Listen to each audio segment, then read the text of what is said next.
The entire Illuminati system is today operated by the Crown. And what is the Crown exactly? Well, contrary to popular belief, the Crown does not refer to the royal family or to the British monarchy, but to the inner city of London, which in actual fact is a privately owned corporation that functions as a completely separate sovereign state outside the jurisdiction of England, the same as its two sister city-states of Vatican and Washington's District of Columbia, all of which combine to form the empire of the three cities. Most people are completely unaware that when they swear allegiance to the Crown, they are actually swearing allegiance to this private corporate empire owned by the 13 Illuminati families. These are the very same private individuals who also indirectly own and operate the World Bank. And what does the World Bank do exactly? Well, apart from other things like control global oil prices, it lends money to whole countries by supplying each country's Federal Reserve Bank, and then it collects interest on these loans, which is paid by taxing the labour of the peoples of each country. Now let me just run that by you again so you clearly understand how this works. If you live in a country that has a Federal Reserve Bank, then the World Bank, a privately run company that is able to legally create money from thin air, is who supplies your country with money at interest. And you, as the individual, is required to pay a tax on your labour to pay off the interest on the government's loan from this private bank. Many people are duped into believing that their taxes pay for infrastructure, and without taxes there would be no roads and no schools and the country would fall apart. But this is completely untrue. The government has the legal right to coin its own money and control its value, but it does not. It borrows money from a private bank and uses this bank loan to pay for infrastructure, and then you are taxed in order to pay off the interest on the loan. Interest which, from a business perspective, is pure profit for the international banksters. However you choose to look at things, one thing must be clearly understood, and that is that each person in the Western world who has a job is forced every year to give away approximately 3 months' worth of wages in taxes, and that tax money goes directly into the pockets of the private individuals who own and run the World Bank. It's one big privately run scam. And if you ever allow yourself to be microchipped and cash money is abolished altogether, which is their plan, then all bills and all taxes will automatically be removed from your account when they are due, whether you actually owe the money or not. And if you complain about the system, well then they can simply turn off your chip. Since all commerce will centre around the chip, you will not be able to buy food or pay rent or do anything at all, and there will be absolutely nothing whatsoever that you can do about it. And that is their goal, to limit the size of the population on Earth and to microchip those that are left. And then it's game, set and match, and total control of the world and everyone in it will be in the hands of an international cartel of criminal banksters. This whole scam is being planned and carried out very methodically. It is these people and their minions and puppets who attend such gatherings as Bilderberg meetings and the Bohemian Grove Summer Festival, and who still adhere closely to the schools of ancient mystery, which many such as the late Bill Cooper have referred to as the ancient mystery religion. However, it is more a mechanism of control designed to reach an ultimate goal than a religion. Though steeped in ritual and what many would term black magic, it is simply a system. The Illuminati system, and though its workings seem complex to the layman, in reality it's quite simple, and it's also very easy to see once one has acquired the correct manner of looking at things. And there is definite purpose and reason in the ritualistic nature of this system, in its use of numerology, symbolism and ritual, and all that is needed to realize this is a deeper understanding of the true nature of the universe and how we are all connected to it. However, this film directs its focus on the system itself and a key to this system functioning, which is through covert control of the money supply by very few people. It is crucial that people become aware of this issue because the methods by which society could free itself from this system of control are also very simple. Once a person has gained an understanding of the true realities of this world we live in, and this is not as difficult a task as you may at first think, because due to its complexities, the illusion the elite have created that most perceive as reality is a very fragile one. It is fragile because it is not reality. The reality is that the world does not have to be this way at all. It does not have to be heading in the direction that it is heading. People do not have to live in a never-ending sea of self-generating debt.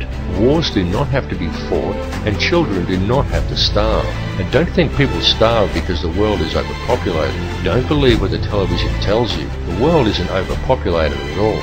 In fact, let's look at it realistically with a simple comparison of population versus land mass, and we can do a rough estimate and formulate a quick hypothetical to demonstrate this very easily. There are approximately 6 billion people in the world, and there is 2.97 million square miles of land in the island continent of Australia. 2.97 million square miles breaks down to 1,900,800,000 acres, which then converts down to 7,603,200,000 quarter-acre blocks of land. So, we could hypothetically give every person in the world a quarter-acre block of land, and they would all fit into an area the size of Australia. Each would have enough land that they could all have gardens and grow a substantial supply of their own food, and we would still have 1,603,200,000 quarter-acre blocks, or an area roughly half the size of Queensland, left over, plus the entire rest of the world. Now just pause to let that sink into your brain for a second. All the people, that's every man, woman and child on Earth, would comfortably fit inside Australia. Each individual person could have a quarter-acre block of land, and we would still have half of Queensland and the entire rest of the planet left unoccupied. The world is not overpopulated at all.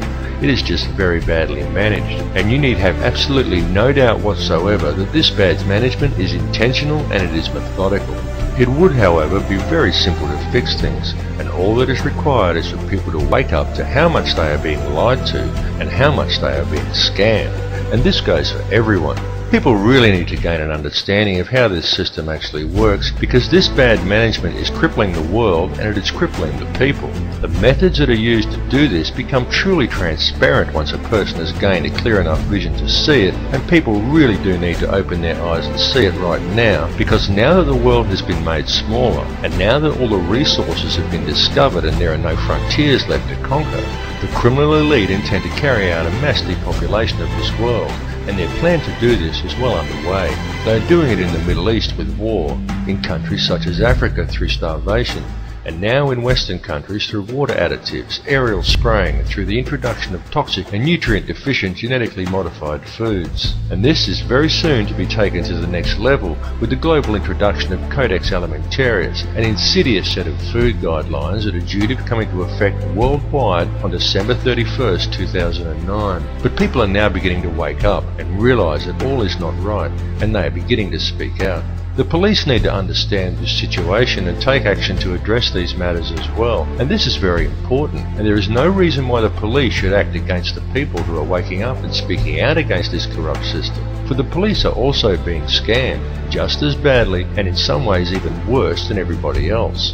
Worse because it is the police who are being coerced and tricked into defending this elitist corruption by puppet governments put in place by banksters who coerce these officers into compliance by adding creative names to such public awakenings, such as social unrest or civil disobedience, and by instilling a robot-like adherence to authority within the minds of police officers, rather than a strong set of moral values. The police in these cases should stand by the people they are sworn to protect, not blindly follow instructions given to them by criminal elites. The police need to realise that they too are the people, and they are being stolen from and used just as well. And the way to beat this system is for the people, the police and everybody else to simply stop agreeing with it.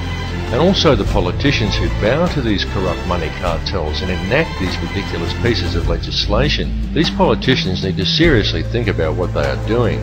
They need to realise that these money cartels don't care about them or their families. These politicians have children and grandchildren who are also going to have to live in this world that is being created. And don't kid yourself that there's a politician in a position of power somewhere who isn't a puppet. All are puppets of the money cartels without exception. These people may well have been voted into power, but the voting process is simply theatre for the masses to promote the illusion of people's choice. The people may vote for one particular candidate over another, but they do not get to actually decide who these candidates will be to begin with.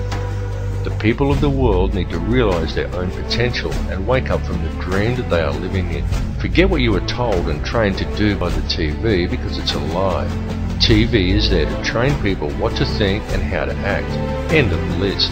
It is nothing more than a tool of propaganda that has successfully brainwashed 95% of the Western world by feeding people manufactured news, disinformation, and giving people an utterly false perception of the world and of their relationship to each other.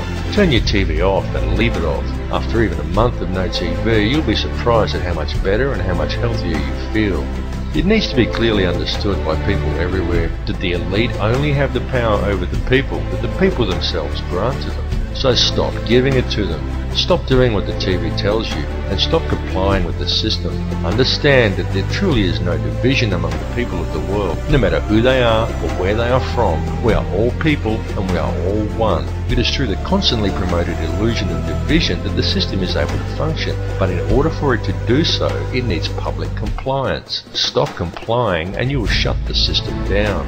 You will shut it down completely, because if people stop complying, it will simply implode. It will collapse like a house of cards, and all it would take for this to occur is global awareness of how it really works.